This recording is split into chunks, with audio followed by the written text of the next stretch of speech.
జిల్లా పత్తికొండ నియోజకవర్గం తొగ్గలి మండలంలో వైసీపీ పార్టీకి చెందిన నాయకులు దేవాలయ భూములను దాదాపు 38 ఎకరాల పట్టాదారు పాసు పుస్తకాలు చేసుకుని అనుభవిస్తున్నారు. అంతేకాక రాష్ట్ర ప్రభుత్వం R&B సంస్థలను కూడా ఆక్రమించుకొని భవన నిర్మాణాలు చేపట్టి అద్దెలకు ఇవ్వడం జరిగింది. గత 5 ఏళ్లుగా వైకాపా నేతల ఆగడాలు ఇవి కావున ఈ విషయాలను విచారణ చేపట్టి కోరుతూ ఎండోమెంట్ వారు మరియు R&B వారు వీరిపై తగు చర్యలు తీసుకోవాల్సిందిగా కోరడమైంది. అంతేకాక రాష్ట్రంలో ఒక ఎమ్మెల్యే కుటుంబ సభ్యులు ఇంత అవినీతికి అక్రమాలకు దిగజారిపోవడం చాలా సిగ్గుచేటని తుగ్గలి నాగేంద్ర తెలియజేయడం జరిగింది. ఈనాడు పత్తికొండ నియోజకవర్గంలో తుగ్గలి మండలానికి సంబంధించి తుగ్గలి గ్రామానికి సంబంధించి ఇక్కడ వైసీపీ పార్టీకి చెందినటువంటి నాయకులు దాదాపుగా 38 ఎకరాలు దేవాలయ భూములకు సంబంధించినటువంటి భూములని వారు పాస్బుక్లు చేసుకొని అనుభవిస్తూ ఉన్నారు. ఎంత దుర్మార్గమైనటువంటి చర్య, ఎంత దుర్మార్గమైనటువంటి ఏహమైన చర్య ఇది. నీచానికి ఒక నాయకుడిగా ఉన్నటువంటి వ్యక్తులు 10 మందికి ఈ సమాజంలో ఉన్నటువంటి 10 మందికి సహాయపడాల్సినటువంటి వ్యక్తులు, ఈ సమాజానికి ఉపయోగపడేటువంటి వ్యక్తులు, సమాజానికి ఉపయోగపడతాము, సమాజానికి మేలు చేస్తామనేటువంటి ఆలోచనతో రాజకీయాలకు వచ్చిన వ్యక్తులు ఈ రకంగా దుర్మార్గమైనటువంటి చర్యలకు పాల్పడి దాదాపుగా దేవాలయ భూముల్నే మరి మింగేసినటువంటి గనులు ఈ తుగ్గలి గ్రామంలో ఉన్నారంటే నిజంగా వీళ్ళని ఏమనాలో ప్రజలకే వదిలేస్తాం. ఈ నియోజకవర్గ ప్రజల దృష్టి తీసుకెళ్తాను. పత్తికొండ నియోజకవర్గ ప్రజల దృష్టి తీసుకెళ్లి వీరి భాగోతాలన్నీ బయట పెట్టడానికి మరి ఈరోజు సాక్ష్యాధారాలతో నిరూపిస్తా ఉన్నాను. ఇంత నీచమైనటువంటి చర్యలకు పాల్పడుతున్నటువంటి వైకాపా నాయకులు ఏమనాలో మరి ప్రజలే రేపు రాబోయే ఎన్నికల్లో కూడా ప్రజలు కూడా న్యాయ నిర్ణేతలు కావాలని సందర్భంగా వారిని కోరుతా ఉన్నాను. మరి దాదాపుగా అంతేకాదు, సిగ్గు లేకుండా మళ్ళీ మాజీ ఎమ్మెల్యే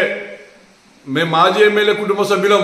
మాజీ ఎమ్మెల్యే అంటే 1 సంవత్సరం ఉన్నాడో లేదో మాకు తెలియదు, కానీ ఆయన ఎమ్మెల్యేగా 1 సంవత్సర కాలమో 13 నెలలు 14 నెలలు ఆయన పదవీ కాలం 14 నెలలు గడిపినాడు ఎమ్మెల్యేగా. ప్రతి సందర్భంలో మాజీ ఎమ్మెల్యే కొడుకులము, మాజీ ఎమ్మెల్యే మనవలము, మాజీ ఎమ్మెల్యే ప్రతి చెట్టు పేరు చెప్పుకొని కాయలు అమ్ముకునేటువంటి నీచ స్థితికి దిగజారిన వీళ్ళు రాజకీయాల్లో ప్రజలకు మేలు చేసేటువంటి వాళ్ళ అని సందర్భంగా సూటిగా ప్రశ్నిస్తూ ఉన్నాను. మరి ఈరోజు ఈ సందర్భంగా ఇంకొక విషయం, ఈ ఇంటి ముందర ఉన్నటువంటి స్థలాలు R&B స్థలంలో దర్జాగా కాంప్లెక్స్లు కట్టి లక్షలాది రూపాయలు నెల బాడుగలు వసూలు చేస్తూ మరి వీరి అబ్బా సొమ్మ అని చెప్పేసి నేను ఈ సందర్భంగా వారిని సూటిగా ప్రశ్నిస్తా ఉన్నాను.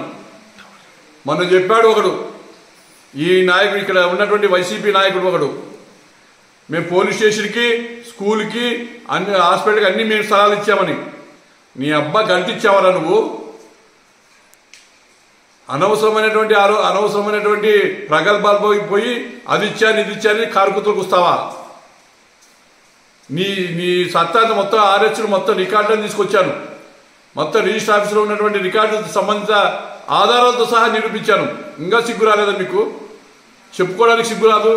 లాస్ట్కి ఈ ఊరిని మేము కట్టించాం, మేము తప్ప ఎవరు లేరనేటువంటి స్థాయికి దిగజారి మాట్లాడుతున్నారంటే మళ్ళీ నవ్వాలో ఏడవాలో అర్థం కాని పరిస్థితిగా ఈరోజు మన ప్రజలందరూ కూడా ఉన్నారు. ఈరోజు దేవాలయ భూములు కబ్జా చేస్తూ ఉన్నారు. మరి R&B స్థలంలో షాపింగ్ కాంప్లెక్స్ కట్టి లక్షలాది రూపాయలు వసూలు చేస్తూ ఉన్నారు.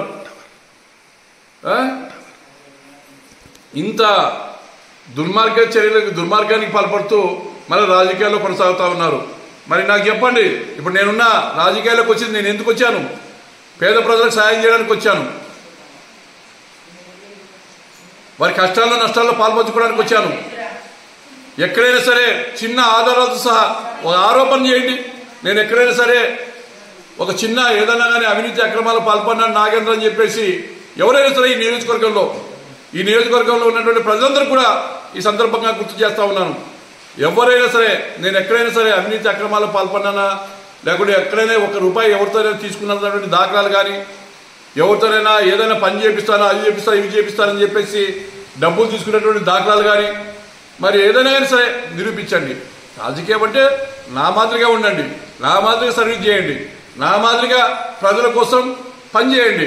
అంతేగాని దుర్మార్గమైనటువంటి చర్యలకు పాల్పడుతూ, దుర్మార్గమైనటువంటి దుశ్చర్యలకు పాల్పడుతూ, అవినీతి అక్రమాలకు పాల్పడుతూ, నువ్వు సింగిల్ విండో ప్రెసిడెంట్ మన ఎన్నికల్లో మీరు ఏ రకంగా గత 20 సంవత్సరాల కింద ఏ రకంగా మీరు గెలిచారు? రైతులు కానిటువంటి వ్యక్తులందరినీ తీసుకొచ్చి, రైతులు కానిటువంటి వ్యక్తుల్ని రైతాంగం రైతులు అని చెప్పేసి మెంబర్గా సొసైటీలో మెంబర్లుగా చేర్పించి మీ వెనక తిరిగేటువంటి భూములు లేనటువంటి వారందరికీ ఓటు హక్కు కల్పించి దాదాపుగా 1500 ఓట్లు దొంగ ఓట్లు సృష్టించి సొసైటీలో మీరు గెలవడం జరిగింది. అంతేగాని ఏనాడైనా మీరు స్వచ్ఛందంగా మీరు గెలవగలిగినారా? గతంలో గెలిచారు. ఎప్పుడు గెలిచారు? దొంగ ఓట్లు వేసుకుని గెలిచారు. ఇప్పుడు రికార్డెడ్గా ఉన్నాయి, ఏ ఫోటోలతో సహా ఓటర్ లిస్టులు ఉన్నాయి. ఇప్పుడు స్వచ్ఛందంగా జరుగుతూ ఉన్నాయి ఎన్నికలు. ఇప్పుడు గెలవండి మీ చేతులైతే. దొంగ ఓట్లతో గెలిచి దొంగ రాజకీయాలు చేస్తూ ఈరోజు మళ్ళీ నాయకుడిగా చలామణి అవుతున్నారు. సిగ్గుగా లేదు కనీసం. ఈరోజు పెద్ద ఎత్తున ప్రజలందరూ తెలియజేస్తా, ప్రతి నియోజకవర్గంలో ఉన్నటువంటి ప్రజలకే కాదు, యావత్ జిల్లాలో ఉన్నటువంటి నాయకులతో సహా ఉన్నతాధికారులతో సహా అందరికీ తెలియజేసి మీ బయట బండి పెట్టి మిమ్మల్ని ఇన్ని సంవత్సరాలు మీరు ఈ భూములను ఆక్రమించుకొని భూముల్ని చేసుకున్నటువంటి దానికి మీ మీద క్రిమినల్ కేసులు పెట్టి మిమ్మల్ని జైలుకి పంపించేటువంటి కార్యక్రమానికి కూడా శ్రీకారం చుడతామని ఈ సందర్భంగా మీ ద్వారా తెలియజేస్తా ఉన్నాను.